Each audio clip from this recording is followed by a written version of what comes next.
Now, in the words of the great inspiring father figure in my life, Bob the Tomato, Have we got a show for you? if you guys are familiar with my channel, then you know a while back I did a video on the Fresh and Fit podcast. They are self-described alpha males who have made it their life's mission to navigate men to be their best selves. Are we sure that's right? Okay. Now, I have learned they have a pretty decent following of middle school Redditors and guys that have never once changed a fitted sheet on their mattress. And it's just like a mattress on the floor. There's no box spring or bed frame or anything. Anytime someone critiques what they say and brings up how dehumanizing it is to women and also kind of to men, if we're being honest, people will either say that the clips got taken out of context or that they're actually right and we're just idiots for not being smart enough to understand their next level of genius. Plus, Myron was a guest on a certain podcast that we will talk about here in a little bit. My first video that I did about them actually is my first video to hit triple digits, which I'm very proud of and very excited for. So if you watched it, thank you. I thought it would be fun to revisit the Fresh and Fit podcast and see if they've gotten any better. Figured since most of the clips I used last time were talking about relationships and dating advice, which is really all they ever talk about, it seems like. I found a clip where they talked about depression and they tried to tackle it in the most head-ass way I've ever seen in my life. Begging, Skippy, right? Skippy, where do you live? Ogden, Utah? Okay. You live in the United States? Yes. Okay. Do you have running water? Yes. You have electricity? Mm-hmm. You have food in the fridge? Yeah. Okay, you got nothing to be depressed about. There's children right now that don't even have clothes, that don't have food, that don't have anything. Only in the West. I feel like that argument is kind of a shitty way to go about it. It's kind of invalidating whenever you sit there and look at someone who is sad, because you don't always have a reason that you're feeling sad. Sometimes you're just down, you know what I mean?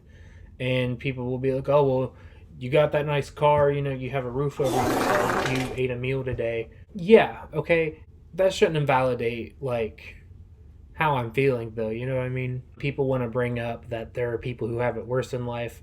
It's usually the people that have the resources to actually try to help. Instead of actually doing something to help, they're just gonna bring them up for brownie points.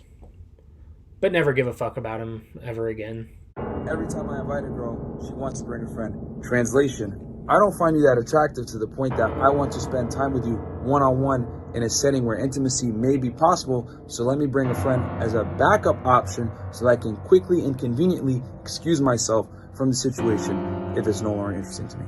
Don't be stupid, guys. No free attention. Move on to the next girl. Bitch! I had to watch that a few times because I could not figure out what he was trying to say. But he seems upset that he's trying to get a woman alone with him and she wants to bring a friend. And he's mad that he doesn't get one-on-one time with her. If you're starting to get to know somebody but you don't fully know them yet, you're not going to be 100% comfortable just being completely like isolated with them. She's probably either going to like have a friend nearby or come over and like hang out too, or is going to let them know like, hey, we're going here if you don't hear back from me. Like, this is the motherfucker you gotta find, you know? If they decide they want to leave for any reason, whether it's like a valid reason or not, that's okay. They don't owe you anything. It's not because she's bored, it's because you probably made her uncomfortable. Or she actually has an emergency, I don't know. Hello? Oh my god, are you serious? Yeah, of course, I'll be right there. My cousin's in the hospital. I have to go. I'm not really a fan of flaky girls, you dumb bitch. I guess I'll just go find someone else. Don't forget, if you're getting to know somebody, one of the most important things to remember is to respect boundaries and make sure the other person is comfortable. Don't make a big deal out of shit like this, you know? It's not always that deep. Myron seems to stress about this so much, which I don't know if he knows this, but stress is usually the leading cause of hair loss. I also wouldn't take any dating advice from him because of this. You approached me on a sugar daddy website and asked me to be your sugar baby and then couldn't afford my allowance. Never did. So he pays $40 a month to be on a to be on a fucking app. It's called Seeking Arrangements Yes. to troll women. Yes. And I know a bunch of girls have talked about it because that's his thing. That's how he gets women to So come I on just want to here. be. So thank you for cementing the fact that I don't pay girls off sugar sites. Facts. Thank you. Then why are you And on then there? also Why are you on there? because I use it as a dating site. I've said it many times. The first thing, he straight up lies. He straight up just denies being on the website at all. Are you fucking kidding me? And this is gonna go on for... Okay, thank fucking God. At first, he straight up denies ever being on the website, and then admits to it while exposing himself even more. Why would you say that for free? The whole purpose of that website is to set up an arrangement in which someone is paid in exchange for whatever the other person is paying for, whatever scope that is. I also want to mention that the very idea of being a sugar baby or having a sugar daddy is against like the very idea of women that Myron and the Fresh and Fit podcast in general stands against.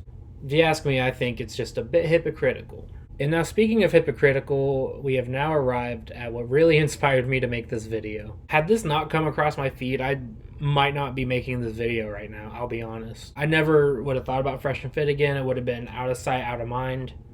That's what I wanted, but this came across my For You page. Myron was invited to be on Kyle and Jackie O's podcast, which apparently was even a nightmare just to get him to agree to appear. He refused to talk to me, didn't even want to do the interview. Then Pedro had to come on and save it by saying, yeah, she's shit, sorry about her, come on and we'll fix it. Mayo was listening to you shit-can herself and trick this guy on. Oh my God. Genius.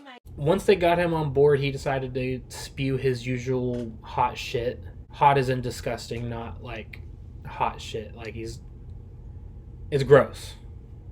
It's very gross. But this time, the hosts were not having it. You're actually saying that in a relationship, it's okay for men to go and explore other options, but we have to be happy with you and not explore options. Absolutely. Closed on your end, open on my end, and I think there should be honest between the two.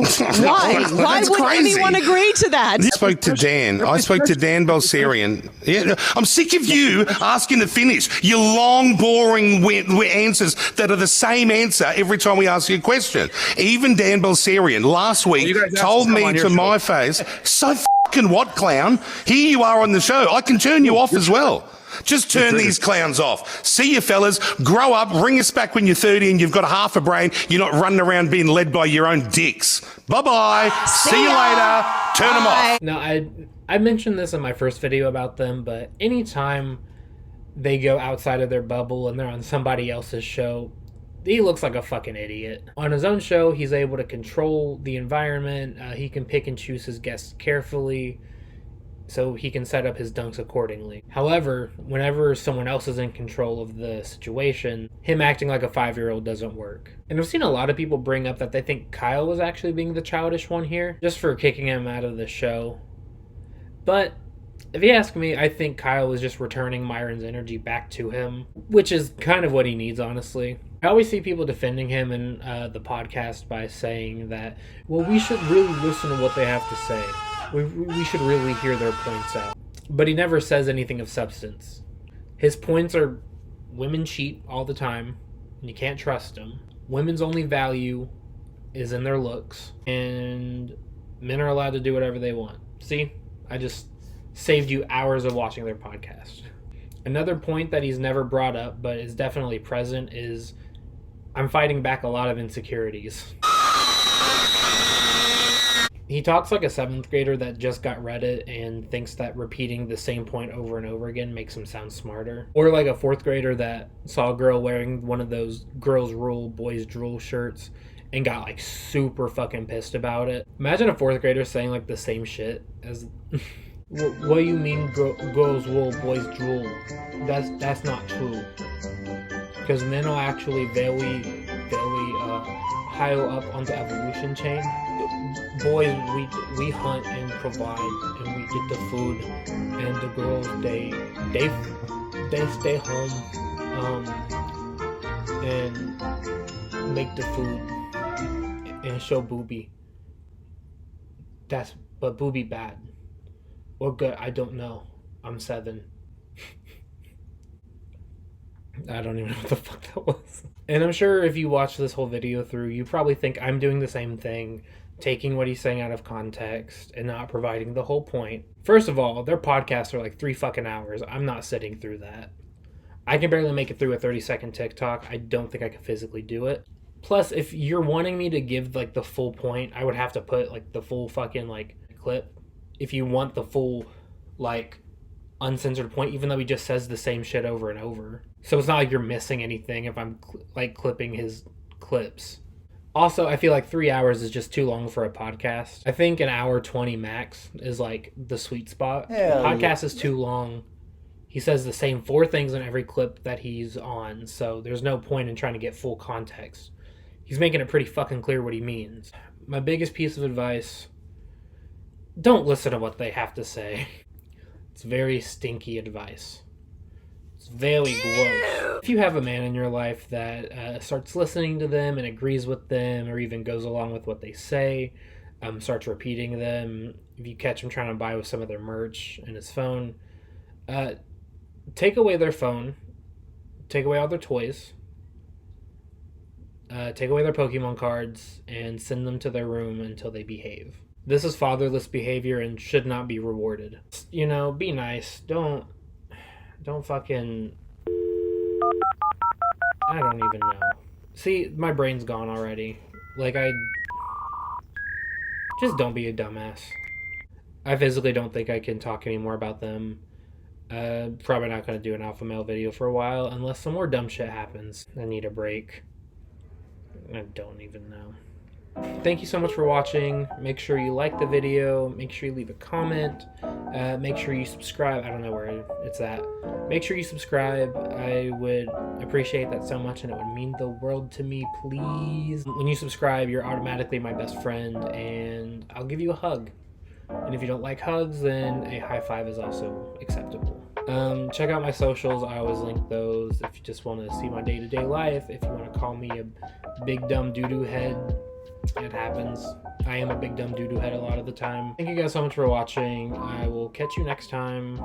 Bye-bye. I don't know what the fuck that was. Okay.